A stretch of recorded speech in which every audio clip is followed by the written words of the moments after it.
एक चीज है जिससे सब सॉल्व हो जाएगा। वो चीज क्या है? संघर्ष।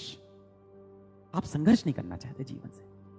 जो भी व्यक्ति आपको लगता है टॉप पे पहुंचा है, जो भी व्यक्ति आपको लगता है जीवन में बड़ा किया है, उसने संघर्ष किया है अपने जीवन में। कुछ नहीं करना है, कॉपी पेन लेके आज बैठना है। आपको लगता है कि सर ये बहुत बोरिंग काम है, यही सत्य है। या तो आप एक आम जिंदगी जी लो, इसमें आप एक आम नौकरी कर रहे होगे, 20-25 हज़ार 30 हज़ार कमा रहे होगे, आज के समय के हिसाब से 35 हज़ार कमा रहे होगे आपके समय में जो भी ये राशि होती हो, और खुश रहोगे। ऐसा नहीं है कि आप खुश नहीं रहोगे, हो सकता हो आप संतुष्ट भी रहो। पर जो आप सपना देख रहे हो कि मैं जीवन में बहुत बड़ा करूँ, मैं IIT में जाऊँ, मेरे करोड़ों के पैकेज लगे, मैं समाज के लिए कुछ कर पाऊँ, मैं कोई एक मिसाइल बना पाऊँ भारत के लिए, मैं नासा में जा पाऊँ, मैं कोई स्टार्टअप खोल पाऊँ। अगर आपके इतने बड़े सपने हैं तो आपको संघर्ष करना पड़ेगा, और आपको रोज वो चीज़ करनी पड़ेगी जो आपको शायद पसंद ना भी हो, आपको उन्हें पसंद करना पड़ेगा। कहा जाता है ना, do the work you love और else start loving the work you do. या तो आप वो करो जिससे आपको प्यार है, या तो जो चीज आप कर रहे हो उससे आप प्यार कर लो बेटा। I will try to do my best। सबने खुद से बोला होगा, I'll try to do my best। बताओ ये सबने बोला था कि नहीं? बेटा इसमें से ना ये ट्राई शब्द हटा दो। सबसे पहली चीज ये शब्द हटा दो। जब भी आप ट्राई वर्ड का इस्तेमाल करते हो ना, तो इसका मतलब ये होता है कि आपके मन में पहले से डर है कि आप फेल हो जाओगे। ट्राई शब्द का इस्तेमाल हम लोग तभी करते हैं, देखो जब मम्मी पापा हम लोग कोई बड़ा काम देते हैं, मम्मी पापा हमसे कहते हैं कि IIT निकाल लोगे, तुम क्या बोलते हो? I will try my best, मैं अपनी पूरी कोशिश करूंगा। आप ये नहीं कहते कि मैं निकाल दूंगा। क्यों? क्योंकि आपको डर लग रहा है, और आपको फॉल बैक करने के लिए, खुद को संभालने के लिए गिरते वक्त कोई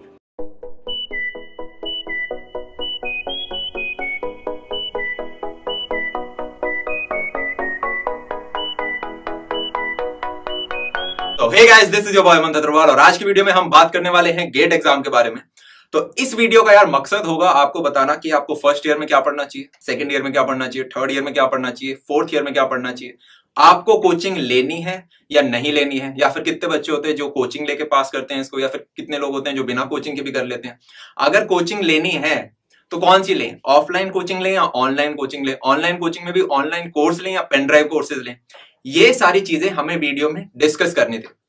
पर वो सारी चीजें करने से पहले यार मैं आपको पहले गेट एग्जाम के बारे में थोड़ा बताना चाहता हूं, क्योंकि इंडिया में यार इस गेट एग्जामिनेशन को बहुत अंडररेटेड मानते हैं। ठीक है, किसी के मुंह पे भी आप बोलो यार गेट एग्जाम, उनके दिमाग में सबसे पहले आता है एमटेक PhD। नहीं यार, एमटेक PhD नहीं करनी तो गेट का तो सवाल ही नहीं उठता। नहीं, गेट एग्जाम का मतलब आपका सिर्फ एमटेक PhD नहीं है यार, इसके अलावा बहुत सारी चीजें हैं। और अभी जब आपको मैं ये सारी चीजें बताऊंगा तब आपको ये चीज रियलाइज होगी कि अपने आप में एक बहुत बड़ा एग्जाम है, स्पेशली उन बच्चों के लिए यार जिनका कॉलेज उतना अच्छा नहीं है, जो 12वीं में इतना अच्छा नहीं कर पाए थे JEE मेंस वगैरह में, या फिर जिन बच्चों को स्ट्रीम अपनी मनपसंद नहीं मिली, वो कॉलेजेस जहां पे प्रोडक्ट बेस्ड कंपनीज नहीं जाती, उन बच्चों के लिए ये एग्जाम जन्नत है। ठीक है, यहाँ पे आपको स्टेबिलिटी भी मिलेगी सरकारी नौकरी वाली। यहाँ पे आपको कुछ ऐसे कोर्सेज भी मैं बताऊंगा जिनका पैकेजेस इतना बड़ा है कि आप सुन के मतलब शॉक हो जाओगे। आप एमटेक और PhD में इंटरेस्टेड नहीं हो तब भी मैं इंसिस्ट करूंगा कि आप वीडियो की शुरुआत के 5 से 7 मिनट जरूर देखो। ठीक है यार, क्योंकि हमें अपने सारे करियर ऑप्शंस पता होने बहुत जरूरी है। आप में से काफी लोग होंगे जिन्हें जो मैं अभी बताऊंगा ये सारी चीजें पता जरूर चलेंगी, पर आज से 3-4 साल बाद, ठीक है, जब टाइम निकल चुका होगा। या फिर जबरदस्त और हार्श रियलिटी है गेट एस्पिरेंट की, जो मैं आप लोगों के सामने डिस्कशन करने वाला हूं। किसके कितने मार्क्स आ रहे हैं, किस तरीके से एवरेज क्या था, मीन कितना आया, और उस डिटेल एनालिसिस के बाद क्या फैक्ट पता चला जो मैं आपको शेयर करता हूं। खाली प्रिपरेशन नहीं, एक स्मार्ट वे में प्रिपरेशन करना बहुत ज्यादा जरूरी है। इसका मतलब बहुत सारे बच्चे पढ़ रहे होंगे, उनको पता भी नहीं होगा कि क्या पढ़ना है, क्या गलत करना है, किस तरीके से चीजें चल रही है, कितना सही है, कितना गलत है, कुछ नहीं पता, बस वो पढ़े जा रहे। एक चीज आपको संभाल पाए उसके लिए आप ये शब्द का इस्तेमाल करते हो कि ट्राई, कि जब मैं गिरूं, जब मैं फेल हो जाऊं तो मैं अपने आप को खुद ये कह के संभाल सकूं कि मैं तो सिर्फ ट्राई कर रहा था, और ट्राई करने में जीत भी हो सकती है और हार भी। ध्यान देना कि हम लोग ये ट्राई वर्ड तभी यूज करते हैं जब हम लोग को असल में भरोसा नहीं होता कि हम ये कर पाएंगे कि नहीं कर पाएंगे। एग्जाम्पल के लिए मान लो मैं तुमसे बोलूं कि एक काम करो कि 1 घंटा इंस्टाग्राम चला लो, तुम क्या बोलोगे? कि आई विल ट्राई? नहीं, तुम बोलोगे हाँ मैं चला लेता हूँ। मैं तुमसे बोलूं कि क्या तुम मेरे साथ चलोगे, ये बहुत बेहतरीन ओपेनहाइमर मूवी आई है, देखने चलोगे?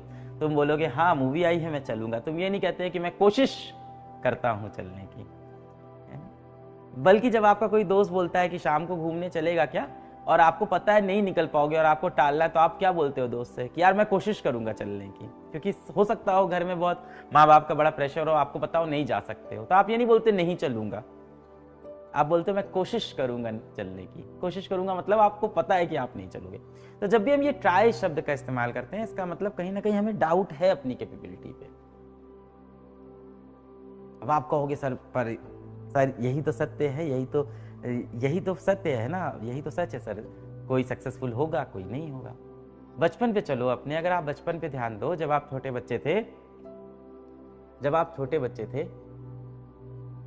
तब मान लो कोई छोटा बच्चा हो या आप जब छोटे बच्चे थे उसकी बात करते हैं, जब आप छोटे बच्चे थे मैं आपसे कहता कि उस कमरे में जाओ, बड़ा सा जो गेहूं का बोरा है उठा के ले आओ, या उस कमरे में जाओ बहुत वजनदार जो किताबें हैं उसको उठा लाओ, तो आप क्या करते थे? हाँ मैं लेके आऊंगा, और ऐसे चले जाते थे उठाने, और सारा वो ढेर सारा वजनदार बोरा या वजनदार किताबें या जो भी होता था उसको आप उठाने की कोशिश करते थे और शायद नहीं उठा पाते थे, और फिर आप उसके बाद कहते थे नहीं उठा, वो बहुत भारी है मुझसे नहीं उठा, है ना। पर आप ये नहीं बोलते थे मैं कोशिश करूंगा, क्योंकि आप उस टाइम बहुत ब्रेव होते थे, बहुत आपके अंदर साहस होता था कि मैं करके दिखा दूंगा जो भी काम है। पर आप जब से आपसे नहीं होता था आपके अगल बगल लोग हंसने लगते थे, आपका मजाक उड़ाने लगते थे। छोटे बच्चे में भी लोग हंसने लगते हैं ना, ए नहीं उठा पाया नहीं उठा पाया, देखा इतना भारी था कैसे कह रहा था। यही वो समय होता है जब आपको समझ में आता है कि दुनिया आपका मजाक उड़ा रही है, और फिर अगली बार आप साहस के साथ, कॉन्फिडेंस के साथ दुनिया को कभी भी फेस नहीं कर पाते। फिर आप बोलते हो मैं कोशिश करूंगा, क्योंकि आपको फेल होने का डर लगने लगता है। ये फेल होने का डर आपके अंदर का नहीं है, आपके अगल बगल की दुनिया ने आपके अंदर पैदा किया है। क्योंकि आप जब पहली बार किसी चीज के लिए बोले थे कि मैं इसको कर दूंगा और आप नहीं कर पाए, तो दुनिया ने बहुत मजाक उड़ाया। फिर आप बोलना स्टार्ट कर दिए कि मैं कोशिश करूंगा करने की। सोल्यूशन क्या है? सोल्यूशन यही है कि दुनिया की नहीं सुननी है, यहां से आई विल ट्राई हटा दो, यहां पे सीधा I will do my best, ये लेके आओ बेटा। जीवन का हर साल बहुत आपके लिए इंपॉर्टेंट होता है, खास तौर से ये वाला समय जो 17-18 साल की उम्र होती है, ये सबसे खास होता है जीवन के लिए। इसी में जीवन सबसे ज्यादा बनाया जाता है ना।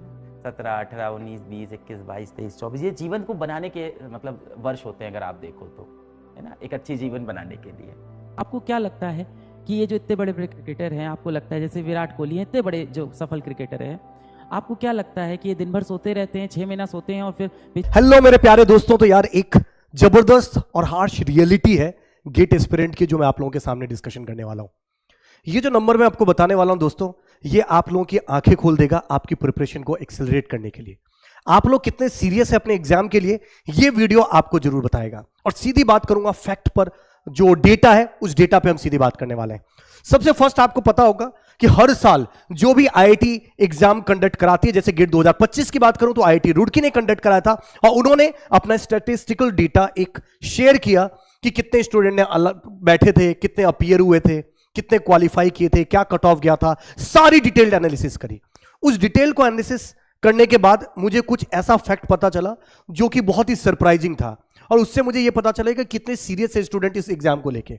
सबसे फर्स्ट अगर बात करता हूं, मैंने ये पूरा डेटा सिविल सीएस के लिए, computer science, data science, electronics और इलेक्ट्रिकल, ये ब्रांच की ब्रांचेज की बात करिए। अगर सबसे फर्स्ट अगर मैं सीएस की बात करता हूं दोस्तों, तो आप देख सकते हो कंप्यूटर साइंस के अंदर लगभग 2 लाख लोगों ने अपीयर किया, फॉर्म फिल किए थे। अपीयर करने वाले 1,70,000 थे, और कट ऑफ जो गया था 29.2 का गया था। और यही नहीं, बाकी के पूरे डेटा को भी मैंने एनालाइज किया कि दूसरे ब्रांचेस का कि किसके कितने मार्क्स आ रहे हैं, किस तरीके से एवरेज क्या था, मीन कितना आया, सारे डिटेल एनालिसिस करी। और उस डिटेल एनालिसिस के बाद क्या फैक्ट पता चला जो मैं आपको शेयर करता हूं। सबसे फर्स्ट अगर मैं सीएस की बात करते हैं दोस्तों, तो कंप्यूटर साइंस के अंदर 2,07,851 लोगों ने फॉर्म फिल किए थे, और सेंटर पे पहुंचे 1,70,825। इसका मतलब लगभग 37,026 बच्चे ऐसे हैं, लगभग नहीं एग्जैक्ट, जिन्होंने फॉर्म फिल किया और एग्जाम देने ही नहीं गए।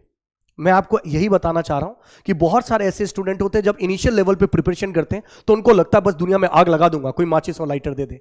पर जैसे जैसे समय बीतता जाता है उनको लगता है कि नहीं यार अभी नहीं हो पाएगा, और वो अगले साल के लिए अपने प्लान में उसको कन्वर्ट कर देते हैं, और ये सबसे बड़ी डेंजरस चीज है।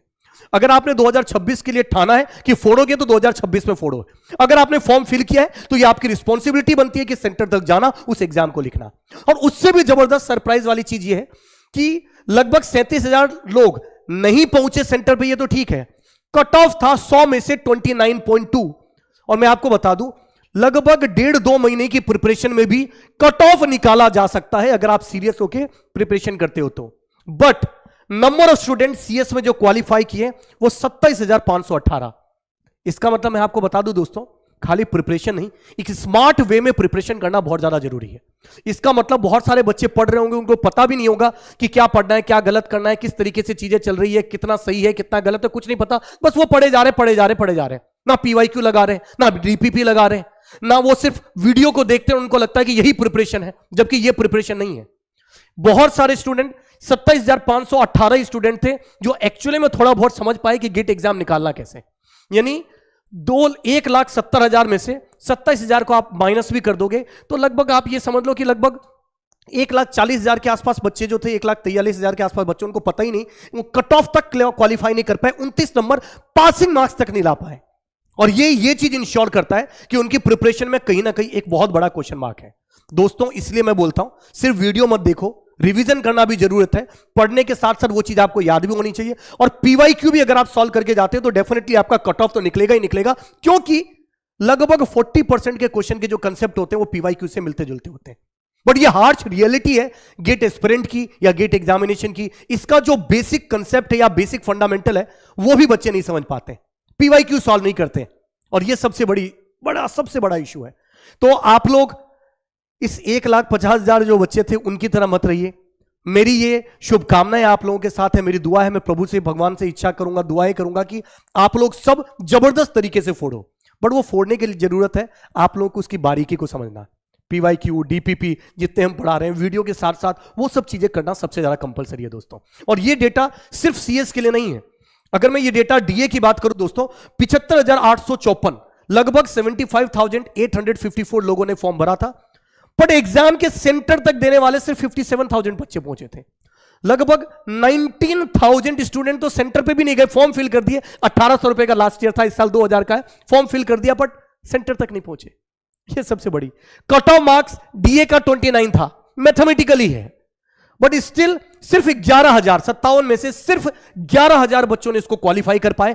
बाकी के बच्चे 29 मार्क्स तक भी नहीं दे पाए।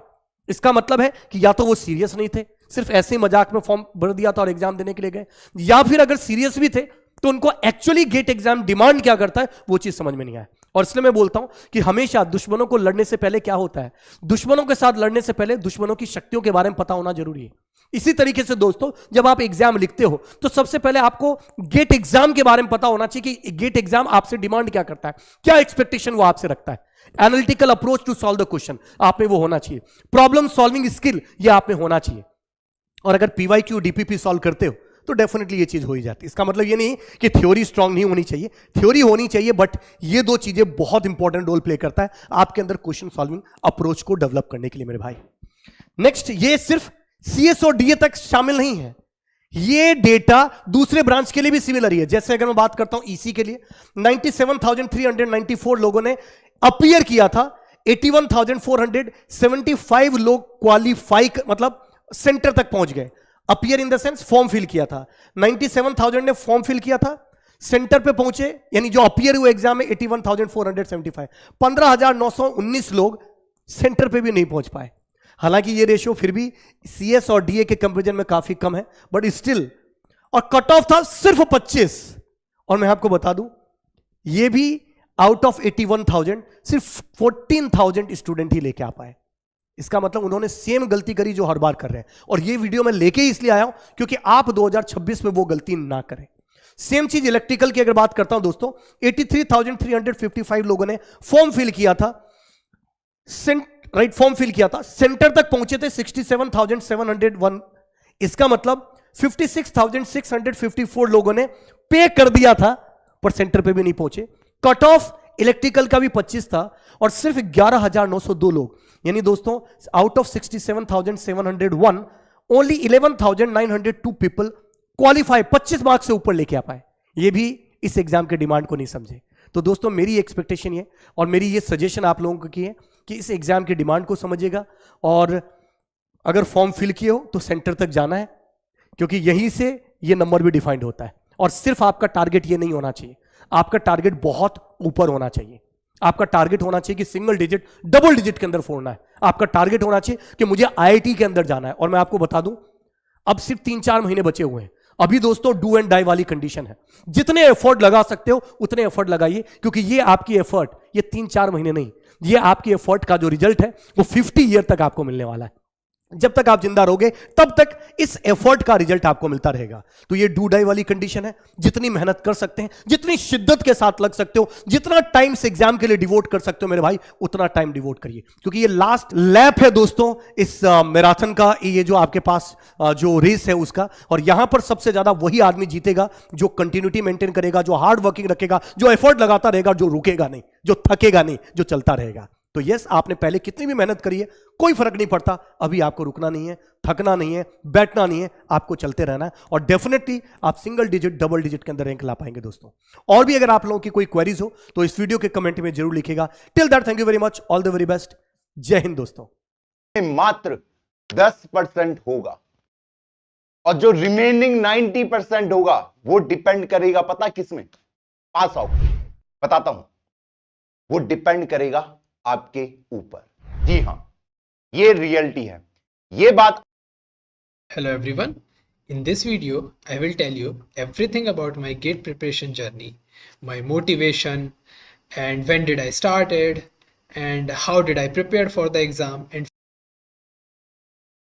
पे आते हैं और सैकड़ा 100 रन बना देते हैं। नहीं, रोज वो नेट प्रैक्टिस करते हैं। क्या बहुत मजा आता होगा? गर्मी में पसीना बहा रहे हैं, हेलमेट लगाए हैं, पैड लगाए हैं, बहुत डिफिकल्ट होता है वो भी। इतने सारे इक्विपमेंट लगा के बैटिंग कर रहे हैं, 6-6 घंटा नेट में प्रैक्टिस कर रहे हैं और मारे जा रहे हैं, बॉल को मारे जा रहे हैं। तो रोज करने का किसका मन है? उनका नहीं मन करता होगा कि जाके वो पराठे खाएं, अच्छे खाना खाएं, अच्छे पकवान खाएं। एक इंटरव्यू में मैंने देखा था, 4 साल तक उन्होंने अपना सबसे फेवरेट जो खाना था वो नहीं खाया था। और आपको क्या दिखता है? आपको स्क्रीन पे एक फोटो दिखती है जिसमें आपको दिखता है ये इंसान ने कितना बड़ा अपने जीवन में कर लिया, सिर्फ यही दिखाई पड़ा आपको। उसके पीछे जो संघर्ष है वो आप देखना नहीं चाहते। तो संघर्ष तो करना पड़ेगा बेटा। आप वो छोटे से बच्चे तो हो नहीं जिसको पैर में चोट लग गई तो वो रोने लगे कि चोट लग गई है, रोता रहता है। छोटा सा बालक होता है, छोटा सा शिशु होता है, मान लो 3 वर्ष का शिशु है और वो गिर गया, उसको पैर में मान लो चोट लग गई, खून निकल रहा है, वो क्या करेगा? रोएगा, बहुत जोर से रोएगा। पर आज के समय में आपको चोट लगती है, आप क्या करते हो? आप तुरंत जाके उसको डेटॉल से धुलते हो, तुरंत जाके उसकी मरहम पट्टी करते हो, जरूरत पड़ने पे डॉक्टर के पास जाते हो, सही दवा खाते हो, फिर अपने काम पे लग जाते हो। तब आप बड़े हो गए हो, अपनी दिक्कतों को आप खुद ही हल करोगे। कुछ होंगे जिन्हें पता ही नहीं चलेगी। तो ऑप्शन सारे देख लो, उसके बाद पसंद ना आए तो बचा हुआ आधा वीडियो मत देखना, जिसमें मैं आपको बताऊंगा कि प्रिपरेशन कैसे करनी है। गेट एग्जाम देने के बाद आपके पास पहला ऑप्शन होता है पीएसयूज। पीएसयूज क्या होते हैं? पीएसयूज होती है government owned companies. Government owned companies मतलब वो कंपनीज जहां पे आधे से ज्यादा शेयर गवर्नमेंट के पास होता है। ठीक है, आधे से ज्यादा कंपनी गवर्नमेंट के पास होती है, वो गवर्नमेंट ओन्ड कंपनीज, जैसे कि बीएचईएल, बीएसएनएल, एनटीपीसी, गेल, ओएनजीसी और 50 और कंपनीज है। ठीक है यार, क्यों करना चाहिए पीएसयूज? जैसे सरकारी नौकरी में स्टेबिलिटी होती है, उसका अपना एक सोशल स्टेटस होता है, उसकी अपनी कुछ पर्क्स होती हैं। सिमिलरली पीएसयूज में भी स्टेबिलिटी होती है, पर्क्स होती है। भैया सैलरी कितनी होती है? सैलरी इसमें यार आप 8 से 10 लाख, बाकी यूजुअली आपकी 10 से 14 लाख के बीच में लाई करेगी। अब हम यार अपनी सेकंड चॉइस के बारे में बात करते हैं। सेकंड चॉइस है हमारी एमटेक, एमएस और पीएचडी। अब एमएस इंडिया में भी होती है, आपको यूएस जाने की जरूरत नहीं है। काफी लोग सोचते हैं एमएस मतलब यूएस है, नहीं। अब इन तीनों के बीच में कुछ डिफरेंसेस हैं, मैंने लिख रखे हैं, थोड़ा थोड़ा मैं आपको जल्दी से समझा देता हूँ। एमटेक हमारा 2 साल का होता है, एमएस हमारा 2 से 3 साल का होता है, फ्लेक्सिबल है, 2 में भी कर लो, 3 में भी कर लो। पीएचडी हमारा 4 से 5 साल का होता है, ये हमारा इंडस्ट्री फोकस्ड होता है, ये दोनों हमारे रिसर्च फोकस्ड होते हैं। यहाँ पे हम फर्स्ट, सेकंड, थर्ड सेमेस्टर में कोर्स की पढ़ाई कर रहे होते हैं। कोर्स की पढ़ाई मतलब जैसे अभी आप बीटेक में कर रहे हो, ठीक है, किताब पढ़ी, एग्जाम दिया, ये होता है कोर्स की पढ़ाई। और फोर्थ सेमेस्टर में आप प्रोजेक्ट वर्क कर रहे होते हो। यहाँ पे आप अपना फर्स्ट सेमेस्टर में कोर्स की पढ़ाई कर रहे होते हो, सेकंड, थर्ड, फोर्थ सेमेस्टर में आप अपना प्रोजेक्ट वर्क कर रहे होते हो। पीएचडी में आप अपना फर्स्ट, सेकंड सेमेस्टर कोर्स की पढ़ाई कर रहे होते हो, उसके बाद बाकी सारा टाइम में आप प्रोजेक्ट वर्क कर रहे होते हो। ठीक है, ये डिफरेंस समझ में आ गया। यहाँ पे वही कोर्स वर्क पे फोकस, प्रोजेक्ट वर्क पे फोकस, प्रोजेक्ट वर्क पे फोकस।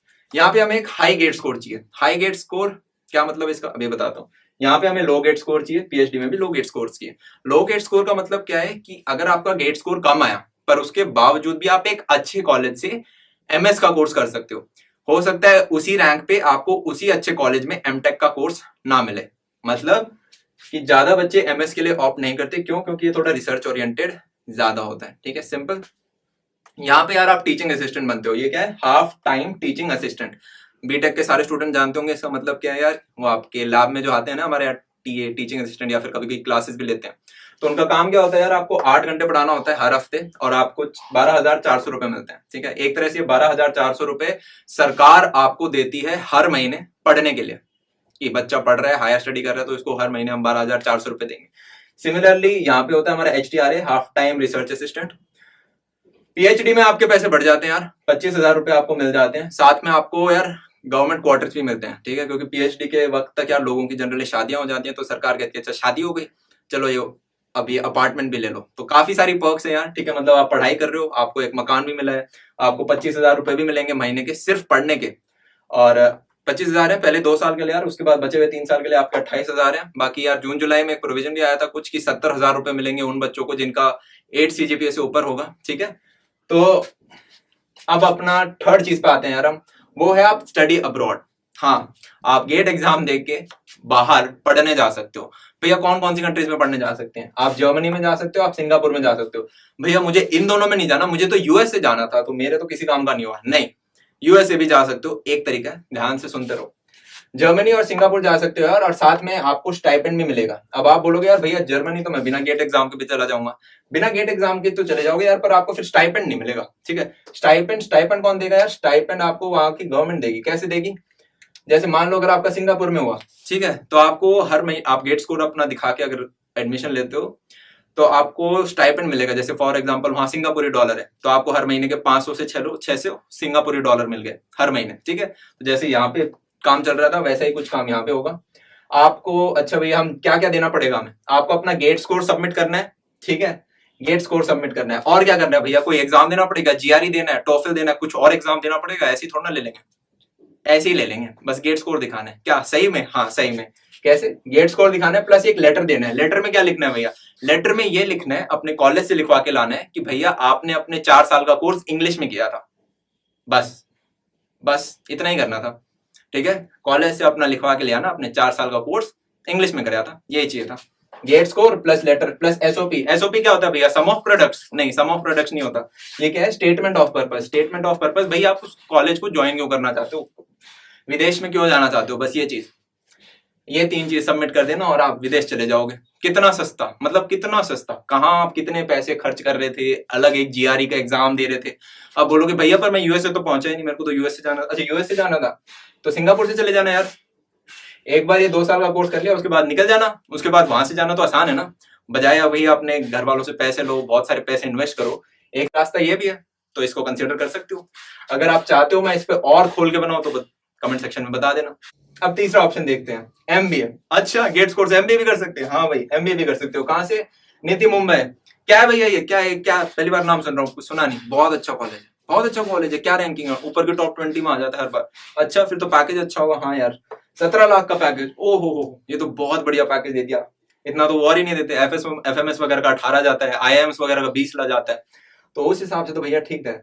क्योंकि काफी बच्चों के यार हमारा वो कंफ्यूजन होता है, भैया मैं गेट दूं या फिर MBA दूं। मैं अभी कंफ्यूज हूं, मुझे पता नहीं मैं कल क्या करना चाहता हूं, अभी तक मैं डिसाइड नहीं कर पा रहा। गेट दे दो, उसके बाद आप MBA भी कर सकते हो। चीजें समझ में आ रही हैं, क्लियर हो रही हैं थोड़ी, तो इसलिए क्या करता हूँ बीच बीच।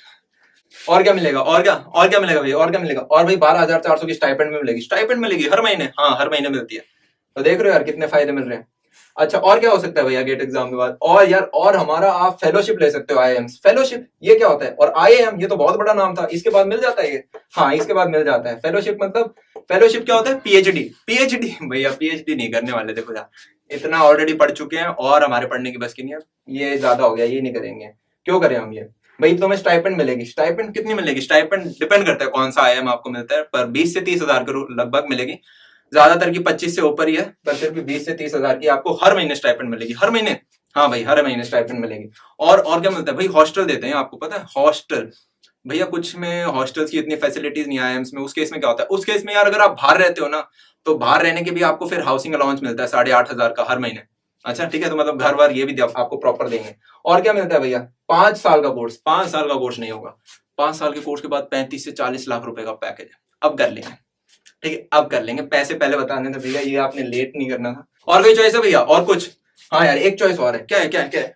Core company job. Core company job ये तो अभी 4th ईयर में हमारे यहाँ प्लेसमेंट देने आएंगी, तो इनके लिए मैं अलग से गेट एग्जाम क्यों दूं? नहीं नहीं नहीं, ये कंपनी सारे कैंपसेस में नहीं आती प्लेसमेंट देने, जो नीचे के कैंपसेस हैं उनमें नहीं आएंगी, तो उसके लिए आपको अलग से हम गेट एग्जाम देंगे और घुस जाएंगे। कैसे घुसेंगे भैया? क्या चाहिए होगा? गेट स्कोर चाहिए होगा, गेट स्कोर, और साथ में क्या चाहिए होगा? रेज्यूमे। रेज्यूमे क्या होता है? वो एक पन्ना होता है ना जिसमें आप 10वीं के नंबर, 12वीं के नंबर, अपने सारे प्रोजेक्ट वर्क और आपने नीचे क्या क्या पहाड़ तोड़े हैं वो सारे लिखते हो, वो होता है रेज्यूमे। क्या करना भैया? ये करो, इसके साथ इसको करो, अटैच करो दोनों को और ईमेल कर दो कंपनी को, और कुछ नहीं। उसके बाद क्या होगा? उसके बाद उनसे रिप्लाई आएगा क्या कि आपको जॉब मिल चुकी है। ठीक है, सिंपल प्रोसीजर। तो होपफुली आपको ये सारा समझ में आ गया होगा।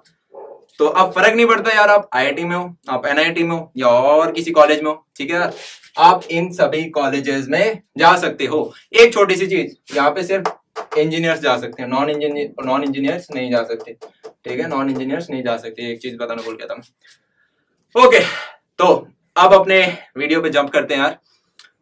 इसको मेरे को अलग वीडियो बना देना चाहिए था ना, लंबा होगा। तो अब जिनको यार गेट एग्जाम देना है, जिनको लगता है ये अच्छी चीज है, आगे देखते रहो कैसे पढ़ना है। जिनको लगता है अच्छी चीज नहीं है तो लाइक करो, सब्सक्राइब करो, अच्छा लगा तो शेयर करो, ठीक है, और बाकी साथ में चलो। तो अब यार हम बात करते हैं कि प्रिपरेशन कैसे करनी है इसकी। अब ये स्टेप 1 है यार, ठीक है, इसके बाद याद दिलाना मुझे स्टेप 2, 3, 4 भी आपको बताने हैं। ये कुछ क्वेश्चंस हैं जो कि आप लोगों ने कमेंट सेक्शन में डाले थे, तो इनका आंसर देंगे। तो question number 1, when to start preparation. Now assuming कि अभी जितने भी बच्चे देख रहे होंगे या तो वो फर्स्ट ईयर के होंगे, सेकंड ईयर के होंगे या फिर क्लास 12th के बच्चे होंगे जिनको नहीं देखना चाहिए वीडियो, तो उन बच्चों को यार अपने जितना जल्दी हो सके उतनी प्रिपरेशन स्टार्ट करनी है। तो अगर आप फर्स्ट ईयर में, फर्स्ट ईयर से स्टार्ट कर दो। अगर आप सेकंड ईयर में हो तो जितना जल्दी हो सके उतना स्टार्ट कर दो। अब फर्स्ट ईयर में कितना पढ़ना है, क्या पढ़ना है, वो अभी हम थोड़ी देर बाद में बात करेंगे। अब इसमें एक छोटा सा क्वेश्चन ये भी होता है कि भैया मिनिमम कितना टाइम लगेगा इस एग्जाम को क्रैक करने में। तो मिनिमम यार एक बच्चा था जिसने 105 दिनों में इस एग्जाम को क्रैक किया था, वो था रैंक 1। वो मैकेनिकल स्ट्रीम से था और उसने कंप्यूटर साइंस वाली में एग्जाम दिया था और उसने 105 दिन में खत्म कर लिया था। भैया वो तो टॉपर था, हम कर लेंगे। हाँ यार आप भी कर सकते हो, पर डिपेंड करता है, कुछ कंडीशंस हैं। अगर आपने अपनी इंजीनियरिंग के दौरान अपने सारे सब्जेक्ट्स अच्छे से पढ़े हैं तो आपको उतना टाइम नहीं लगने वाला। अगर आपने उतने अच्छे से नहीं पढ़ा तो आपको ज्यादा टाइम लगेगा। क्यों? इसलिए क्योंकि हमारा गेट का सिलेबस और हमारा जो इंजीनियरिंग का सिलेबस होता है वो काफी 70% से ज्यादा मैच करता है, ओवरलैप करता है। तो अगर आपने अच्छे से इंजीनियरिंग के दौरान पढ़ा है तो समझिए। Second question, can I crack GATE without coaching? हाँ, आप अपना गेट एग्जाम बिना कोचिंग के क्रैक कर सकते हो। इनफैक्ट बहुत सारे ऐसे बच्चे हैं जो अपना गेट एग्जाम बिना कोचिंग के करते हैं। तो भैया क्या कोचिंग नहीं लेनी चाहिए? कोचिंग का क्या फायदा है? कोचिंग का फायदा वहां पे आता है यार, 2 केसेस में आता है। पहला केस हमारा होता है कंसिस्टेंसी मेंटेन करने में। आप जब कॉलेज में होते हो आपकी अलग अलग चीजें आती रहती हैं, आपकी सोसाइटीज आती रहती है बीच में, कभी आपका फेस्ट आता है, कभी आपका मिड सेम आता है, कभी आपका एंड सेम आता है, कभी आपका प्रोजेक्ट वर्क आता है, कभी कुछ आता है। तो ऐसे में हमारी कंसिस्टेंसी ब्रेक हो जाती है, रेगुलर पढ़ाई नहीं हो पाती। तो कोचिंग वहां पे काम करती है यार, ठीक है। आपका हर हफ्ते क्लासेस हो रही होंगी, हर एक ब्रेक के बाद आपके कुछ टेस्ट हो रहे होंगे, तो आपकी एक कंसिस्टेंसी मेंटेन रहती है।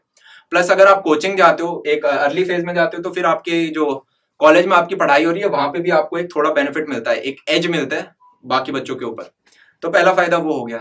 दूसरा फायदा यार, कुछ बच्चों को बुक फोबिया होता है। ये मोटी मोटी इंजीनियरिंग की किताबें कुछ बच्चे खुद से नहीं पढ़ पाते। वो कहते हैं कि यार हम पढ़ तो लेंगे पर हमें कोई पढ़ा दो, खुद से नहीं पढ़ना, हमें कोई समझा दो, हम समझ लेंगे।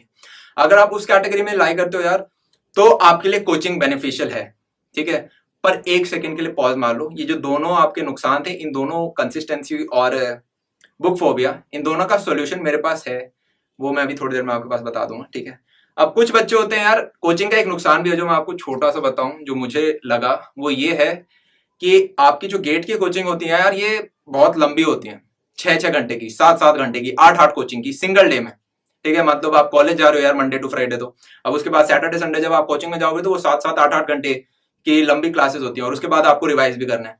तो ये चीज कुछ बच्चों के लिए हेक्टिक हो सकती है, ठीक है। कुछ बच्चे होते हैं जो 1 घंटे की पढ़ाई के बाद सो गए, ठीक है, बाकी नहीं पढ़ पाते वो 6-6, 7-7 घंटे। तो अगर आप वैसे बच्चे हो, आप ऑनलाइन कोर्सेज लो, ठीक है। जो एक काफी बच्चे एक क्वेश्चन पूछते हैं ऑनलाइन ले या फिर ऑफलाइन कोचिंग ले, तब आप ऑनलाइन कोचिंग ले लो। उसका फायदा है, क्लासरूम में पढ़ सकते हो, घर में पढ़ सकते हो, सोफा पे ऊपर पढ़ सकते हो, पेड़ पे पढ़ो, कहीं पे भी पढ़ो, आराम से पढ़ सकते हो, बार बार उसे रिपीट भी कर सकते हो, कोई चीज समझ में नहीं आई। ऑनलाइन कोर्सेज का नुकसान क्या है? ऑनलाइन कोर्सेज का नुकसान ये है, आप अपने डाउट्स क्लियर नहीं करा सकते ऑन द पॉइंट। मतलब आपको कोई डाउट आया तो आप यूं नहीं कि भाई उठ के बैग उठा के कोचिंग में गए और अपना क्लियर कर लिया, नहीं, आपको ईमेल लिखना पड़ता है। एक तो ईमेल लिखना इतना गंदा काम है, हर कोई लिखता नहीं, और अगर आपने लिख भी दिया तो यार उसका रिप्लाई आएगा ही आएगा, इसकी कोई गारंटी नहीं है, ठीक है यार। तो ऑनलाइन का बस एक नुकसान है, आपके डाउट क्लियर नहीं हो पाते, बाकी काफी बच्चों को ऑनलाइन सूट करेगा। क्या ऑनलाइन और ऑफलाइन? ऑफलाइन में तो बड़े बड़े नाम है, बड़े बड़े इंस्टीट्यूट्स हैं, ऑनलाइन में इतने छोटे छोटे इंस्टीट्यूट्स हैं, उनका इतना नाम नहीं है। तो क्या उनका लेवल ऑफ पढ़ाई सेम है? हाँ भाई, लेवल ऑफ पढ़ाई सेम है। आप ऑनलाइन अगर एक अच्छी जगह से करते हो तो वो भी उतना ही पढ़ाएंगे, ऑफलाइन आप किसी बहुत बड़े इंस्टीट्यूट से करते हो वो भी सेम चीज पढ़ाएंगे। अब हम बात करेंगे यार उन बच्चों की जो सेल्फ स्टडी कर रहे हैं। तो सेल्फ स्टडी ऐसे तरीके से हम करेंगे यार कि हमारी कंसिस्टेंसी भी मेंटेन रहे और जो बुक फोबिया वाली चीज थी वो भी हमारी सॉल्व हो जाए, ठीक है। और बहुत सिंपल तरीका है, आराम से सुनो। सबसे पहला स्टेप है यार, आपको अपने गेट एग्जाम का सिलेबस निकालना है, ठीक है। तो इसका प्रिंट निकाल लिया, स्टेप 1 ओवर। स्टेप 2 है कि आप जिस भी सेमेस्टर में हो उस सेमेस्टर में कौन कौन से सब्जेक्ट्स आप पढ़ने वाले उसकी एक लिस्ट बना लो, निकाल ली, दोनों काम कर लिए। अब मैच द फॉलोइंग करना है, ठीक है। मैच द फॉलोइंग मतलब अगर आपके फर्स्ट ईयर में ये देखो कि ऐसे कौन कौन से सब्जेक्ट हैं जो कि आपके गेट एग्जाम में भी आपसे पूछने वाले हैं। तो जनरली हो सकता है किसी कॉलेज में कम ज्यादा हो, पर यही रहता है थोड़ा बहुत। आपने देखा इंजीनियरिंग मैथमेटिक्स एक ऐसा सब्जेक्ट है जो मेरे फर्स्ट ईयर में भी है और जो मेरे इसमें भी है। तो आपको क्या करना है, इसको अच्छे से पढ़ लो, बस ठीक है। अच्छे से मतलब इसके आपको प्रीवियस ईयर भी सॉल्व करने हैं और इसका आपको क्वेश्चन बैंक भी सॉल्व करना है। भैया प्रीवियस ईयर तो पता था, ये क्वेश्चन बैंक क्या होता है और प्रीवियस ईयर भी थोड़ा और समझा दो अच्छे से। ठीक है, समझाता हूँ। प्रीवियस ईयर यार आपको बहुत सारी पब्लिकेशन मिल जाएंगी मार्केट में, आपको वो करनी है जिनमें एक तो आपको चैप्टर वाइज मिल जाए, ठीक है। ऑब्वियसली सब्जेक्ट वाइज तो होना ही चाहिए, ठीक है। और भी अच्छा होगा अगर आपको टॉपिक वाइज मिल जाए। भैया इतना बोल ही रहे हो तो आप ही नाम बता दो ना। यार नाम मैं बता दूंगा बट नाम लेना अच्छा नहीं होगा, ठीक है। मैं जनरली कोचिंग इंस्टीट्यूट्स के नाम लेता नहीं, क्योंकि मैं क्यों किसी का दुश्मन बनूं, समझ लो। तो यार उनके आप प्रीवियस ईयर्स ले सकते हो, ठीक है। तो वो आपको साथ में सॉल्व करने हैं। ये पढ़ा प्रीवियस ईयर, साथ में सॉल्व कर लिए, साथ में क्वेश्चन बैंक। क्वेश्चन बैंक क्या होता है? क्वेश्चन बैंक यार इनके बेसिकली प्रेडिक्टेड क्वेश्चंस होते हैं। प्रेडिक्टेड क्वेश्चंस मतलब ये प्रीवियस ट्रेंड्स को देखते हैं कोचिंग इंस्टीट्यूट्स और उसके बाद ऐसे 1000-1200 क्वेश्चंस का आपको बैंक दे देंगे जो कि अगले साल आने वाले हैं, ठीक है यार। तो वो क्वेश्चन बैंक होते हैं। तो आप ये दोनों अपना हर सब्जेक्ट वाइज सॉल्व करते रहो। सिमिलरली आप सेकंड ईयर में, सेकंड ईयर में आपने देखा कि यार डिस्क्रीट मैथमेटिक्स है, operating system, networks, computer system architecture, ठीक है। हो सकता है depending on college to college topics अलग हो, ठीक है। मैं एग्जांपल लेके बता रहा हूँ। तो आपने इन सबको साथ में पढ़ लिया, साथ में अपने वही प्रीवियस ईयर्स कर लिए और क्वेश्चन बैंक कर लिया, ठीक है। अब भैया उसके बाद समर ब्रेक आ गया, विंटर ब्रेक आ गया, जो यहाँ पे भी आएगा। उसमें क्या करना है? उसमें आपको रिवाइज करना है। रिवाइज क्या करना है? पिछले साल का करना है और उससे पिछले साल का करना है। यूं नहीं किया थर्ड ईयर में जैसे ही इंजीनियरिंग मैथमेटिक्स भूल गए, वो चीजें हमें नहीं करनी, हमें रिवाइज करना है। समर ब्रेक्स हमारी 2 महीने की होती है, विंटर ब्रेक्स हमारी 1 महीने की होती है, टाइम बहुत है हमारे पास। थर्ड ईयर में क्या करना है यार? जो भी आपके सब्जेक्ट्स हैं, ठीक है, देख लेना जो भी सब्जेक्ट्स हो, मैच द फॉलोइंग करनी है, साथ में प्रीवियस ईयर करेंगे, साथ में क्वेश्चन बैंक करेंगे। ये चीजें हमने कर ली, सेम चीज पैटर्न फॉलो कर रहे हैं। दोबारा हमारी समर विंटर ब्रेक आएंगी, दोबारा रिवाइज कर लेंगे। उसके बाद आपका फोर्थ ईयर आ जाएगा। फोर्थ ईयर में आपकी क्या होंगी? प्लेसमेंट्स। अब आपकी मर्जी है प्लेसमेंट्स में बैठ रहे हो या नहीं बैठ रहे हो, पर कंसिडरिंग कि आप प्लेसमेंट्स में बैठ रहे हो, प्लेसमेंट्स ले लो, पर सितंबर तक ले लेना यार जो भी आपको प्लेसमेंट्स लेनी है, ठीक है। क्योंकि सितंबर के बाद अब आपको टेस्ट सीरीज लेनी है। टेस्ट सीरीज भैया अभी प्रीवियस ईयर कराया, क्वेश्चन बैंक कराया, अब ये टेस्ट सीरीज क्या चीज है? टेस्ट सीरीज क्या होता है यार? बेसिकली जो ऊपर के 2-4 इंस्टीट्यूट्स होंगे, ठीक है, तो उनका वो अपनी टेस्ट सीरीज बनाते हैं। वहां पे आपको 50 से 70 टेस्ट दे देंगे। 50 से 70 टेस्ट किस टाइप के टेस्ट होंगे भैया? कुछ होंगे इजी लेवल के, कुछ होंगे आपके सब्जेक्ट वाइज, कुछ होंगे आपके फुल सिलेबस, समझ रहे हो, अलग अलग टाइप के। तो वो आपको टेस्ट ले लेने हैं और उनसे यार आपके नेक्स्ट लेवल मतलब पढ़ाई हो जाएगी, मतलब आप गॉड लेवल की पढ़ाई हो जाएगी। अगर आपने ये सारी चीजें कर ली, अगर आपने ये सारी चीजें कर ली तो आपको कोचिंग जाने की जरूरत नहीं है, आपको कोचिंग जाने की जरूरत नहीं है। तो भैया ठीक है, कंसिस्टेंसी तो समझ में आ गई मुझे कैसे मेंटेन करनी है, कि जो भी जिस साल में जो पढ़ा रहे हैं उसके साथ साथ में प्रीवियस ईयर क्वेश्चन बैंक करते रहो। पर मेरा जो बुक फोबिया था, मुझे बुक से पढ़ने से बहुत डर लगता था, तो वो चीज मुझे कौन समझाएगा? वो चीज यार यूट्यूब आपको समझाएगा, ठीक है। यूट्यूब कैसे समझाएगा?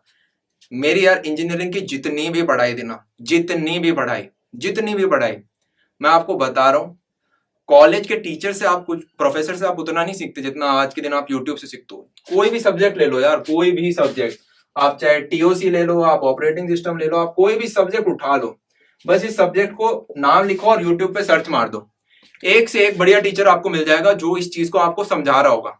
ठीक है, काफी सारे टीचर्स तो ऐसे होंगे जिनके खुद के ऑनलाइन गेट्स की अकेडमी होंगी, ठीक है, ऑनलाइन गेट की कोचिंग देते होंगे, तो वो मतलब अपने काफी सारे फ्री कोर्सेज भी ऐसे यूट्यूब पर डाल देते हैं। तो कभी किसी का पढ़ लिया, कभी किसी का पढ़ लिया, कभी किसी का पढ़ लिया। ठीक है यार, तो अब शायद पिक्चर आपको क्लियर हो गई होगी।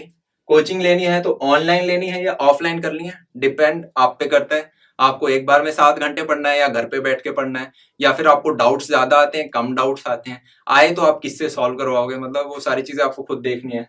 दूसरा, खुद से पढ़ना है तो कैसे पढ़ना है, चीजें आई गेस होपफुली क्लियर हो गई होंगी। मैंने बोला था मैं स्टेप 2, 3, 4 भूल जाऊंगा, तो ये यार आपका स्टेप 1 है। इतना बड़ा स्टेप 1, स्टेप 2, 3, 4 क्या होंगे, बड़े नहीं है वो, बहुत छोटे छोटे हैं। आपका फरवरी में यार एग्जाम होता है, ठीक है, उसके बाद मान लो आपका गेट का स्कोर आ गया, तो उसके बाद क्या सिलेक्शन हो जाएगा? नहीं, उसके बाद आपको थोड़ी और मेहनत करनी पड़ती है। आपको यार depending on college to college, अगर हम सिर्फ एमटेक की बात करें, एमटेक और एमएस, अगर जहां पे आप पोस्ट ग्रेजुएशन के लिए किसी पर्टिकुलर कॉलेज में एडमिशन ले रहे हो, तो हर कॉलेज का अपना प्रोसीजर है। किसी के लिए कॉलेज में रिटन टेस्ट भी लेते हैं, ठीक है, आपके गेट स्कोर के साथ साथ वो आपका रिटन टेस्ट भी लेंगे। किन्हीं कॉलेजेस में आपका कोडिंग राउंड भी होता है। कोडिंग राउंड कौन लेता है भाई? IIIT इलाहाबाद फॉर एग्जांपल, वो आपका मतलब कोडिंग राउंड भी लेते हैं। फिर एक और चीज भी होती है इसके बाद, आपका 3rd राउंड होता है, वो होता है आपका इंटरव्यू लगभग हर कॉलेजेस में होता है, अगर हम 1-2 कॉलेजेस को छोड़ दें तो। समझ रहे हो यार? तो सिर्फ गेट नहीं है यार, गेट के बाद आपके कुछ कॉलेजेस होंगे जो आपका रिटन टेस्ट लेंगे, कुछ कॉलेजेस होंगे जो नहीं लेंगे, कुछ कॉलेज होंगे जो रिटन टेस्ट के बाद कोडिंग टेस्ट भी लेंगे, वो बहुत कम कॉलेजेस होंगे, कुछ कॉलेजेस होंगे जो इन तीनों के बाद आपका इंटरव्यू राउंड भी लेंगे। ठीक है, वो एक नॉमिनल सा होता है, उसमें ज्यादा कोई टेंशन लेने वाली बात नहीं है। तो होपफुली वो बचे हुए 2-3 स्टेप्स ही मैंने बता दिए। होपफुली यार आपके सारे डाउट्स क्लियर हो गए होंगे। अगर फिर भी कोई डाउट बचे कमेंट सेक्शन में जल्दी से लिखो, मैं उसे एक्स्ट्रा नोट करके लिखूंगा और जल्दी उस पर वीडियो बनाने की कोशिश करूंगा। इसी के साथ चलते हैं यार, नीचे एक सब्सक्राइब बटन होगा अगर ऐसे और वीडियोस चाहिए, क्योंकि अब मैं करियर रिलेटेड काफी सारे वीडियोस बनाने वाला हूँ। ठीक है, तो अगर आपको ऐसे और वीडियोस चाहिए तो सब्सक्राइब करो। अगर आपको वीडियो पसंद आया हो तो लाइक कर देना, और सबसे अच्छी चीज होती है शेयर करना। ठीक है, अगर आपको किसी क्रिएटर को सही में बस पसंद आता है, आपको उसका काम, उसका वीडियो शेयर कर दिया करो, तो उसकी रीच बढ़ जाती है और बच्चों के पास वो चीज पहुंचती है। So that is the best way to show your love. तो तब तक ले चलते हैं, see have a good day, bye.